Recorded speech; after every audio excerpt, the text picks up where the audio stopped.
A new Peter Parker emerges amid the chaos of incursions between realities.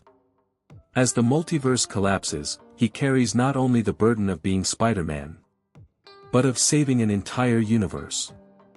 This is his story, between choices, losses, and ultimate responsibility. Peter Parker is alive. But this is not the Peter we remember. In a universe rebuilt after the collapse of the ultimate reality, he wakes up with fragmented memories, a past he doesn't fully understand, and a strangely familiar New York. The scars of the event known as incursion are still everywhere. The multiverse has collapsed, and now realities are merging in unstable ways. Peter tries to live a normal life, but old instincts rise. When he witnesses a robbery, the reaction is automatic. Webbed shoot. The suit reappears. He becomes Spider-Man again, even without fully understanding who he is or why he's still alive. One thing is certain, the world still needs him. And maybe, more than ever.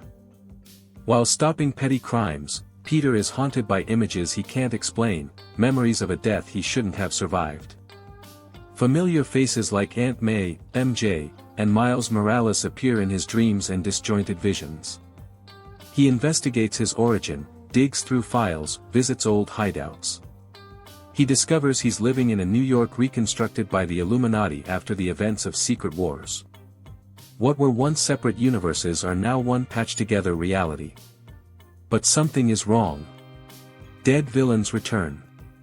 People who never met now share the same space. Time and logic are broken. And Peter realizes he might be the misplaced piece. A variable that shouldn't exist. A threat, or a hope. Nick Fury shows up. But he's not the same. Working with an alternate version of S.H.I.E.L.D., he reveals that Peter was artificially resurrected, an attempt by the multiverse survivors to preserve one of its most symbolic heroes.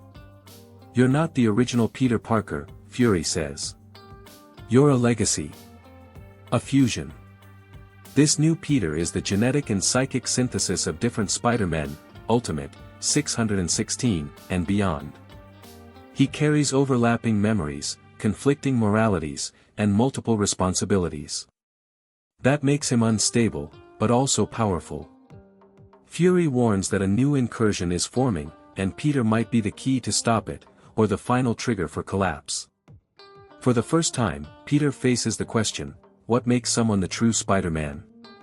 Investigating the new interdimensional anomaly, Peter encounters corrupted versions of himself, one Spider-Man without a moral code, another consumed by the symbiote, a third allied with Dr. Doom. These reflections show what he could have become. Intense battles unfold across distorted landscapes, fragments of extinguished realities. Each fight is an internal struggle. In a decisive moment, he faces a version of Spider-Man who gave up everything: friends, responsibility, humanity. The clash is not just physical, but philosophical. In the end, Peter wins not by strength, but by refusing to give in to despair. He understands that the true power of Spider-Man has always been his empathy, and his guilt. The portal between realities begins to collapse. Peter must choose: seal the rift forever, closing any chance of rescuing lost versions of loved ones, or leave it open and risk a new destruction. He hears familiar voices echoing: Ben Parker, Gwen Stacy, Miles, even the original Peter. They all say the same: with great power. With tears in his eyes, he activates the containment protocol. The rift is sealed. The multiverse stabilizes. But Peter remains alone. The New York around him continues, now safe, unaware of what he gave up. At sunset, atop a building, Spider-Man watches. He is not the same Peter Parker. But maybe, he is the one the world needs now. And that's another page in the Heroic Chronicles. If you enjoyed this story, leave a like and subscribe for more untold tales from the world of comics.